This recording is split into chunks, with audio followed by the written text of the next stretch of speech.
Então, voltando aí, tá, gente? A parte 4 de princípios ficou assim um pouco grande, mas assim, o resumo de princípios tá bem completinho, tá? Tá bem fechadinho a matéria. Então, eu tô abarcando aí praticamente quase todos os princípios do direito penal, para que vocês possam ter um grande conhecimento e matar a questão de princípios no direito penal. Princípio da subsidiariedade, né?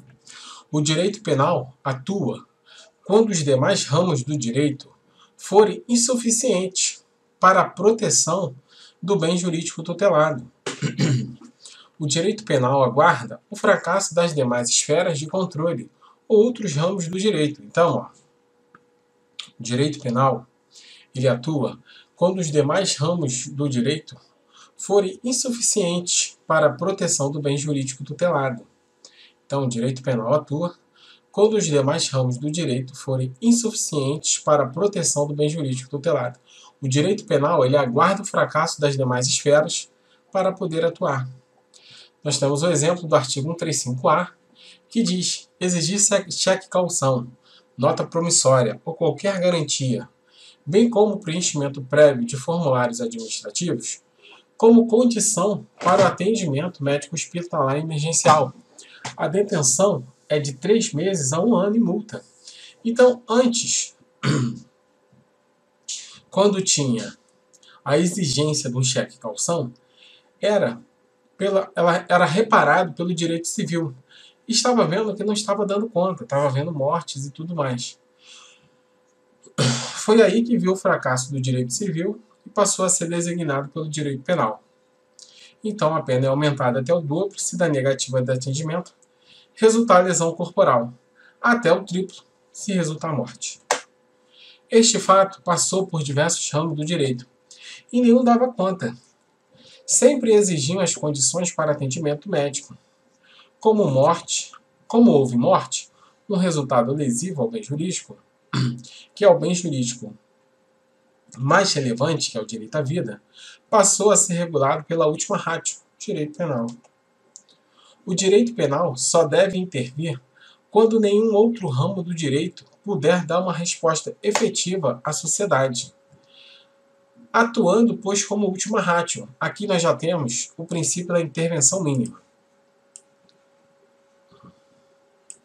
Então, o direito penal só deve intervir quando nenhum outro ramo do direito puder dar uma resposta efetiva à sociedade. Então, quando nenhum outro ramo do direito puder dar uma resposta efetiva à sociedade, atuando, pois, como o quê? Como última ratio, também conhecido como soldado de reserva. E não como prima ratio, somente deve intervir com os bens jurídicos mais importantes, mais relevantes para a sociedade. O direito penal só deve ser aplicado quando é estritamente necessário, de modo que a sua intervenção fica condicionada ao fracasso das demais esferas de controle, um caráter subsidiário, observando somente os casos de relevante lesão ou perigo de lesão ao bem jurídico tutelado. Então, olha aqui. Ele observa somente os casos de relevante lesão ou de perigo lesão ao bem jurídico tutelado. Os casos de relevante lesão ou perigo de lesão ao bem jurídico tutelado. De acordo com o princípio da ofensividade ou lesividade, muito importante, ofensividade ou lesividade, de acordo com o princípio da ofensividade ou da lesividade, só existe crime quando há uma efetiva ou concreta lesão ou perigo de lesão ao bem jurídico tutelado. O princípio da ofensividade e da lesividade só existe crime quando há uma efetiva ou concreta lesão ou perigo de lesão ao bem jurídico tutelado. Os crimes de perigo abstrato são aqueles em que há um perigo de lesão ao bem jurídico. Crimes de perigo abstrato são aqueles que há perigo de lesão ao bem jurídico, de modo que são compatíveis com o princípio da ofensividade. A oposição entre o ordenamento jurídico vigente e um fato típico praticado por alguém capaz de lesionar ou expor a perigo de lesão bens jurídicos penalmente protegidos, segundo o CAL, somente há crime quando o bem jurídico tutelado é efetivamente vulnerado. Então, olha aqui. A oposição entre o ordenamento jurídico vigente e um fato típico praticado por alguém capaz de lesionar ou expor a perigo de lesão bens jurídicos penalmente protegidos, segundo o qual somente há crime quando o bem jurídico tutelado é efetivamente vulnerado, de acordo com o entendimento majoritário na doutrina, incluindo-se aí o de Fernando Capês, que pelo princípio da ofensividade ou da lesividade, a função do direito penal é promover a defesa do bem jurídico. Então, de acordo com o princípio da ofensividade e da lesividade, a função do direito penal é promover a defesa do bem jurídico, de forma que, quando a conduta praticada pelo agente não ferir ou colocar em risco o bem jurídico, o fato será considerado atípico.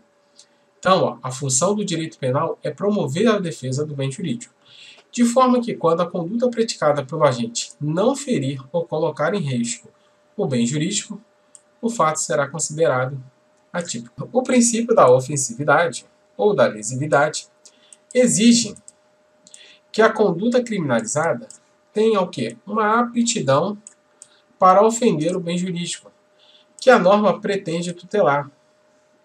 Não se exige, em todos os casos, a efetiva lesão. Não se exige, em todos os casos, a efetiva lesão, pois existem os chamados crimes de perigo. São aqueles que, em relação aos quais, basta que o bem jurídico seja exposto ao risco de dano para que o crime se configure, sem que haja violação ao princípio da ofensividade. Então, o princípio da ofensividade exige que a conduta criminalizada tenha aptidão para ofender um bem jurídico. Precisa ofender o bem jurídico, que a norma pretende tutelar. Não se exige, em todos os casos, a efetiva lesão. Não precisa ter uma efetiva lesão, pois existem os chamados crimes de perigo, que são aqueles que, em relação aos quais, basta que o bem jurídico seja exposto a um risco de dano para que o crime se configure. Princípio da lesividade ou ofensividade pune condutas que causem lesão ao bem jurídico de outra pessoa, sendo em crimes crime de dano e o crime de perigo. O crime de dano, há efetiva lesão ao bem jurídico, enquanto que o crime de perigo não precisa ter uma lesão, quando não há lesão. Então, crime de dano, uma efetiva lesão ao bem jurídico. E o crime de perigo não precisa ter a lesão, porém há um risco ou um perigo ao bem jurídico tutelado. Há um risco ou um perigo ao bem jurídico tutelado. Então, se ele botar assim, o perigo da lesividade ou da ofensividade é quando há somente efetiva lesão ao bem jurídico? Não, está errado. Não é quando somente há uma efetiva lesão. Pode também não haver efetiva lesão. Basta, porém, um risco ou um perigo ao bem jurídico tutelado. Perigo abstrato. O risco da lesão é absolutamente presumido por lei. Perigo abstrato. O risco da lesão é absolutamente presumido por lei. Enquanto que no perigo concreto de vítima determinada, quando deve demonstrar o risco a uma pessoa certa e determinada. O perigo concreto de vítima difusa, quando deve demonstrar que há risco, contudo não precisa ser uma vítima certa e determinada. Princípio da adequação social. Segundo este princípio, não se pode considerar uma ação ou uma omissão criminosa se ela é socialmente aceita e tolerada pelo convívio em sociedade. Segundo este princípio, não se pode considerar uma ação ou uma omissão criminosa se ela é socialmente aceita e tolerada pelo convívio em sociedade. Desconsidera o crime quando o comportamento não afrontar o sentimento social de justiça, de modo que condutas aceitas socialmente não podem ser consideradas crimes, não obstante sua eventual tipificação. Desconsidera o crime quando o comportamento não afrontar o sentimento social de justiça, de modo que condutas aceitas socialmente não podem ser consideradas como crimes, não obstante sua eventual tipificação.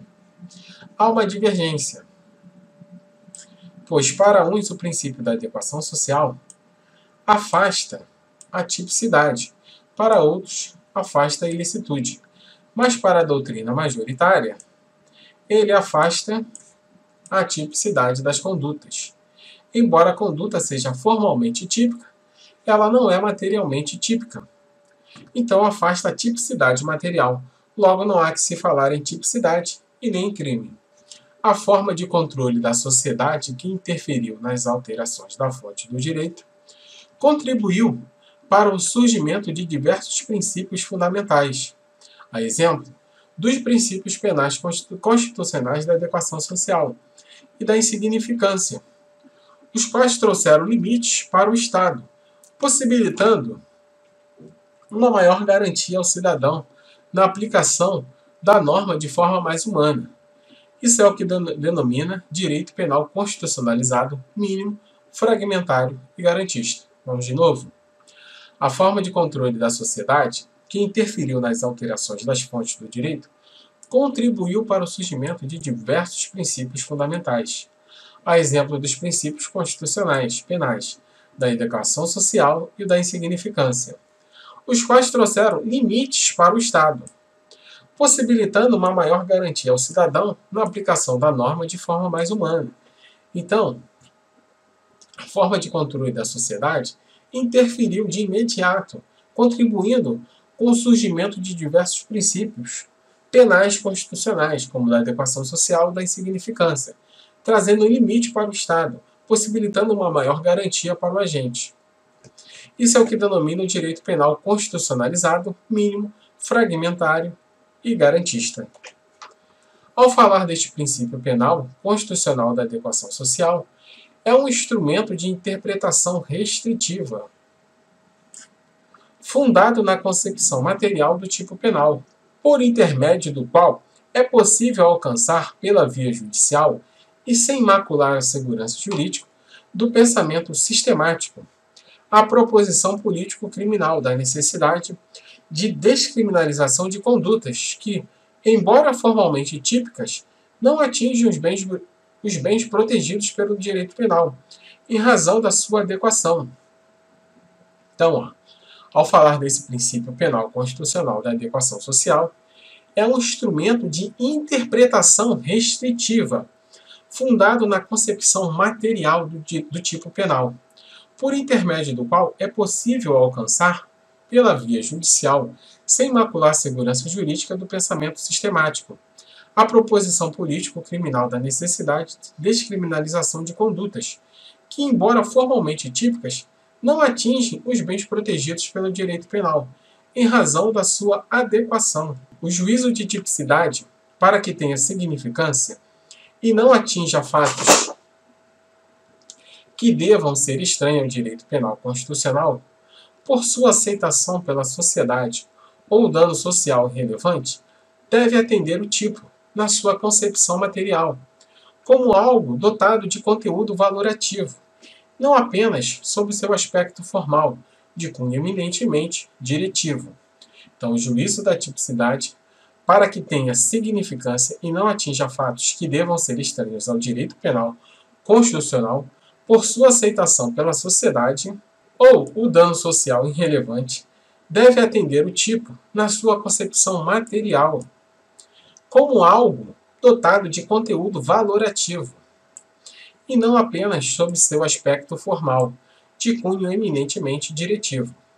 A adoção dos princípios penais constitucionais da adequação social e da insignificância auxiliam os aplicadores do direito na tarefa de reduzir ao máximo o campo de atuação do direito penal, reafirmando seu caráter fragmentário e subsidiário, reservando-se apenas para a tutela jurídica de valores sociais indiscutíveis. Então, a adoção dos princípios penais constitucionais da adequação social e da insignificância auxiliam os aplicadores do direito na tarefa de reduzir ao máximo o campo de atuação do direito penal. Então, tanto os princípios constitucionais da adequação social e da insignificância auxiliam os aplicadores do direito na redução ao máximo do campo de atuação do direito penal, reafirmando seu caráter fragmentário e subsidiário, reservando-se apenas para a tutela jurídica de valores sociais indiscutíveis. Ainda é sabido que os referidos princípios se fundamentam por conta dos princípios penais constitucionais da intervenção mínima, da fragmentariedade, da lesividade ou ofensividade e da proporcionalidade, entre outros, visto que o direito penal constitucional só deve intervir nos casos de ataque graves aos bens jurídicos mais importantes. O direito penal só deve atuar em última ratio e só deve atuar naqueles casos mais importantes, mais relevantes para a sociedade. As perturbações de ordem jurídica devem ser objeto de outros ramos do direito. Já para o reconhecimento de ser a conduta socialmente adequada, não obstante, apesar de formalmente típica, prepondera em regra o desvalor da ação. Então, já para o reconhecimento de ser a conduta socialmente adequada, não obstante, apesar de ser formalmente típica, prepondera em regra o desvalor da ação. Todavia, vale frisar que os critérios de desvalor da ação e desvalor do resultado são inseparáveis, revelando-se importantes na tarefa de descriminalização interpretativa. O que pode acontecer em alguns casos é de prevalecer um sobre o outro, mas isto é resolvido de acordo com cada caso concreto, sendo necessária uma análise na estrutura do tipo. A adequação social de uma conduta vale como critério de correção do tipo penal, que, por ser seletivo, não tem como fim a incriminação de condutas ajustadas socialmente, amplamente aceitas ou toleradas pela sociedade. Em determinados casos, em que a conduta do agente aparece claramente como algo normal, comum, consoante determinado ambiente e períodos histórico-cultural. Afasta-se qualquer necessidade de pena, que político-criminalmente só se justifica, mesmo quando em jogo está a convivência social, diante de ataques sérios e transcendentais para bens jurídicos de grande importância, em razão da lesividade ou ofensividade. Afasta a necessidade da pena. Afasta a necessidade da pena. Só resta encontrar a base jurídica ou o ponto de apoio sistemático que dê um fundamento e torne possível esse resultado.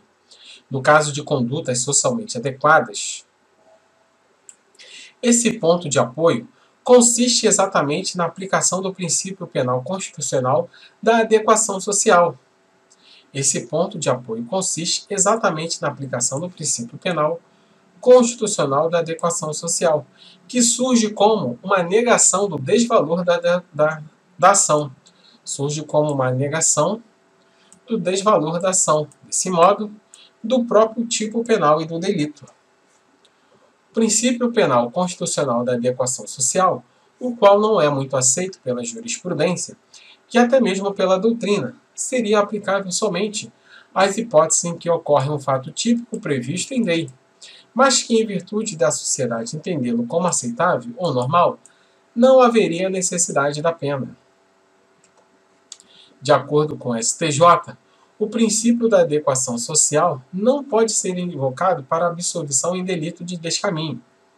Então, importante aqui, de acordo com o STJ, o princípio da adequação social não pode ser invocado para absolvição em delito de descaminho. Na mesma linha, afirmando que não pode ser socialmente adequada a conduta que lesa o erário, a indústria nacional e a economia do país. Em sentido contrário, admitindo tal fundamento para absolvição ao lado do princípio da insignificância, que é até R$20 mil. Cabe o princípio da insignificância. Vamos continuar com o princípio da adequação social, muito importante. Uma jurisprudência do STJ, um HC. O fato de estar disseminado o comércio de mercadorias falsificadas ou pirateadas não torna a conduta socialmente aceita.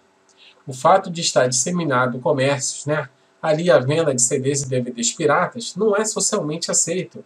Então não cabe o princípio da adequação social, uma vez que os fornecedores e consumidores têm consciência o que é da ilicitude da atividade, a qual tem sido reiteradamente combatida pelos órgãos governamentais, inclusive com campanhas de esclarecimentos vinculados no meio de comunicação. Todas as últimas decisões do STJ sobre o princípio da adequação social se referem à venda de CDs e DVDs piratas, e o STJ, mantendo o entendimento anteriormente citado, continua considerando inaplicável o princípio da adequação social em relação à venda de DVDs e CDs piratas. O bis idem, nós vamos ver no próximo capítulo.